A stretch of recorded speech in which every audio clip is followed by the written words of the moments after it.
अहम बात यह है कि मैडम, हमारे मुल्क का आइन क्या इस लफ्ज से आगाज होता है, वी द पीपल।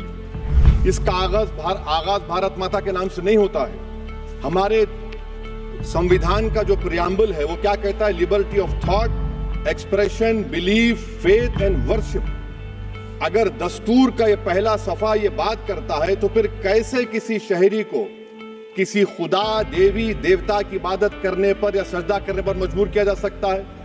आप ही की पार्टी से आज की जो बातें हुई है इसी कब हो रही हैं। हमारे कॉन्स्टिट्यूंट असेंबली में मैडम एक मोहतरमा थी, रोहिणी कुमार चौधरी ने एक तजवीज दी थी कि प्रियम्बल में किसी देवी के नाम से शुरू हो। उन्होंने खास तौर से वंदे मातरम का जिक्र किया मगर उसको कबूल नहीं किया गया। फिर केवी कामत साहब ने एक तजवीज दी कि इट्स सिटीजन्स को बदलकर हर सिटीजन्स किया जाए और खुदा के नाम से शुरू किया जाए। वो तरमीम को मुस्तरद कर दिया गया।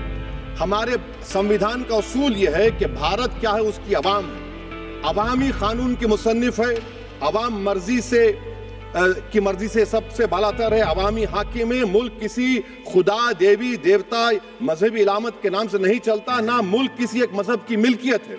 इसीलिए बाबा साहब अम्बेडकर ने क्या कहा था? उन्होंने मदर इंडिया के नजरिए को मुस्तरद किया। बाबा साहब ने एक नई इस्तिलाह वजह कर दी और कहा कि भैक्षित भारत, ये बाबा साहब अम्बेडकर ने कहा। अब मैडम, अगर मजहबी आजादी इस आइन का बुनियादी उसूल है तो सवाल ये पैदा होता है कि उस वक्त हमारे जो कॉन्स्टिट्यूंट असेंबली के प्रेसिडेंट थे जनाब राजेंद्र प्रसाद साहब ने किस बुनियाद पर वंदे मातरम को कौमी तराना करार दिया? ना तो कोई सेक्युलर रेजोल्यूशन है इसके बारे में। मैडम, मैं आपको बताना चाहूंगा कि जुडिशरी क्या कहती है।